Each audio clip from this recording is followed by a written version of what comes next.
بسم اللہ الرحمن الرحیم وصلی اللہ علی سیدنا محمد وآلہ الطیبین الطاہرین واللعن الدائم علی اعدائہم اجمعین۔ آج اس مختصر سی گفتگو کا موضوع ائمہ علیہم السلام اور معصومین علیہم السلام کی قبور کی زیارت ہے۔ ویسے تو یہ بات ہم سب کو پتہ ہے اور ہم سب کے علم میں ہے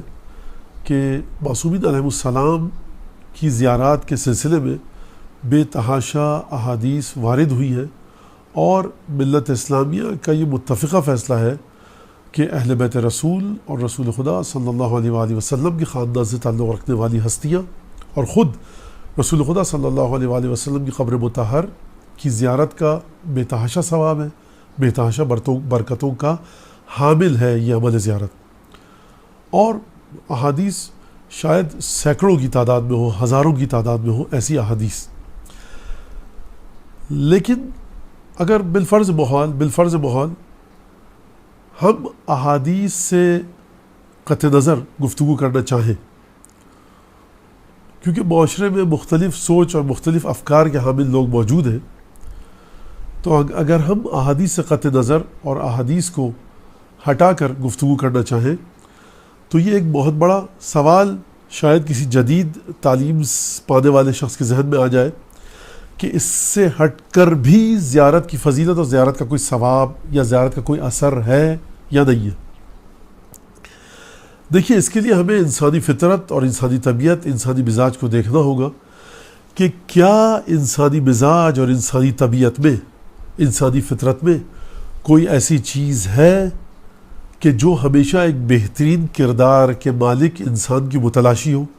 کیا انسان کسی بھی مذہب سے تعلق رکھتا ہو، حتیٰ لادین ہو، کسی مذہب سے تعلق نہ رکھتا ہو، حتیٰ دہریہ ہو، ملحد ہو، ایتھیسٹ ہو، کیا اس کی فطرت میں، اس کی طبیعت اور اس کے مزاج میں ایسا کوئی خانہ خالی ہے کہ جس میں وہ ایک ایسے صاحب عمل، باکردار اور انسانی صفات کے سلسلے میں بلند ترین صفات کے مالک انسان کو ڈھونڈ رہا ہو، جس کے ذریعے وہ اپنی ذات کو، اپنی فطرت کو، اپنے مزاج کو، اور یوں کہیے اپنی جبلت کو، اگر یہ کہا جا سکے، بہتر سے بہتر بنا سکے۔ اس بات کو مد نظر رکھتے ہوئے معصومین علیہ السلام کی زیارت کی جانب ہم بڑھتے ہیں اور اس موضوع کے بارے میں تھوڑی بہت گفتگو مختصر انداز میں پیش کرنے کی کوشش کرتے ہیں۔ دیکھیں، انسان ہمیشہ ایک موٹیویشنل فیکٹر کا متلاشی ہے، اور مخصوصاً یہ فیکٹر اور یہ چیز اس وقت بہت زیادہ شدید ضرورت میں تبدیل ہو جاتی ہے کہ جس طرح سے پیاسے کو پانی کی ضرورت ہوتی ہے بھوکے کو کھانے کی، اسی طرح سے موٹیویشنل فیکٹر کی ضرورت انسان کو اس وقت ہوتی ہے جب وہ زندگی کے بدترین گھمبیر ترین مسائل میں پھنسا ہوا ہو۔ وہ کیسے انسانوں کو ڈھونڈتا ہے؟ ان انسانوں کو کہ جو بدترین حالات میں رہ کر بھی، جنہوں نے بدترین صعوبتوں میں پھنس کر بھی، بدترین حالات کا مقابلہ کرنے کے باوجود کردار انسانی کی سطح سے رتی برابر بھی تنزل نہیں کیا۔ نہ صرف یہ کہ تنزل نہیں کیا، بلکہ بدترین حالات، جیسے جیسے حالات ان کی زندگی میں بدترین ہوتے گئے، وہ اتنا ہی زیادہ صفات انسانی کی جانب، میں یہ نہیں کہوں گا عروج کرتے ہوئے دکھائی دیے، بلکہ میں کہوں گا ان کی ذات سے اتنی ہی زیادہ صفات انسانی سے متعلق افعال اور اعمال رونما ہوتے ہوئے دکھائی دیے۔ ہر شخص موٹیویشن کو چاہتا ہے۔ وہ بچہ کہ جو فیلڈ میں، میدان میں کھیل رہا ہے، جب اپنی ماں کو دیکھتا ہے کہ اس کی ماں اسے دیکھ رہی ہے، یا اپنے باپ کو دیکھتا ہے، اپنے کوچ کو دیکھتا ہے،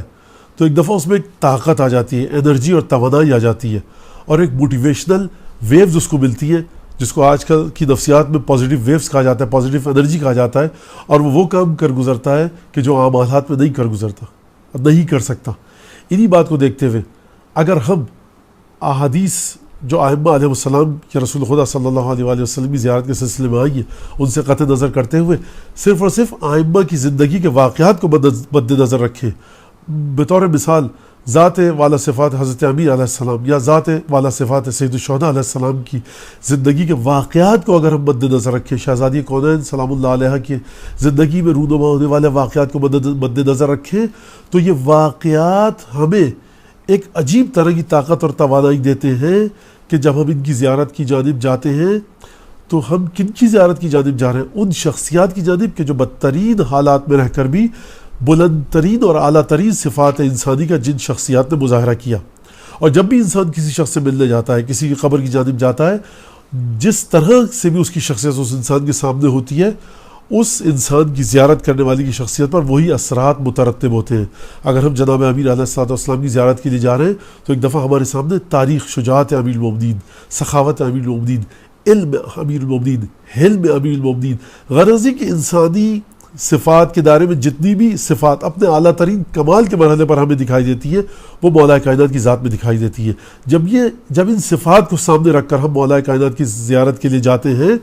تو گویا ہم اس شخصیت کو خراج عقیدت پیش کر رہے ہیں اور اپنی ذات میں اس بات کو اپنے آپ کو باور کروا رہے ہیں کہ یہ ذات ان صفات کی مالک تھی۔ یقیناً ہماری ذات پر ایک بہترین اثر پڑے گا، یقیناً ہماری ذات ایک مثبت توانائی لے گی، پازیٹیو انرجی لے گی کہ جو ہمیں زندگی کے مختلف مقامات پر ہماری مدد کرے گی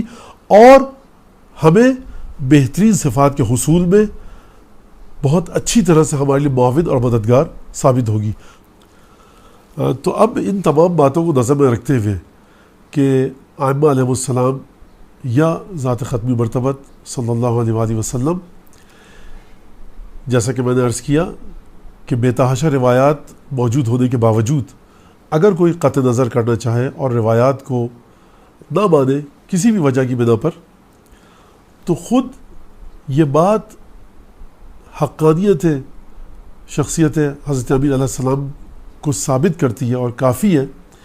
کہ معصومین علیہ السلام کی شخصیت میں ایک ایسی خصوصیت موجود ہے اور ایک ایسی فضیلت موجود ہے کہ حتیٰ جو شخص خدا کو نہ مانے وہ شخص تاریخ معصومین کو پڑھ کر یہ کہہ سکتا ہے کہ یہ شخص اور یہ ہستی انتہائی بلند ترین اعلیٰ صفات کی مالک تھی۔ آسان عبارت میں یا ایک دوسرے الفاظ میں یا دوسری عبارت میں یہ کہا جا سکتا ہے کہ معصومین علیہ السلام کی شخصیت اس انسان کو بھی ایڈریس کرتی ہے، اس انسان کو اپنی طرف اٹریکٹ کرتی ہے، کھینچتی ہے اور اپنی زیارت کے لیے آنے پر مجبور کرتی ہے کہ جو شخص کسی بھی قسم کے دین کو نہ مانتا ہو، اور ائمہ کی شخصیت میں یہ طاقت اور یہ فضیلت موجود ہے کہ وہ فطرت انسانی کو بغیر کسی مذہب کو بیچ میں لائے ہوئے ایڈریس کرنے کی اور مخاطب کرنے کی طاقت رکھتی ہے۔ وآخر دعوانا ان الحمد للہ رب العالمین۔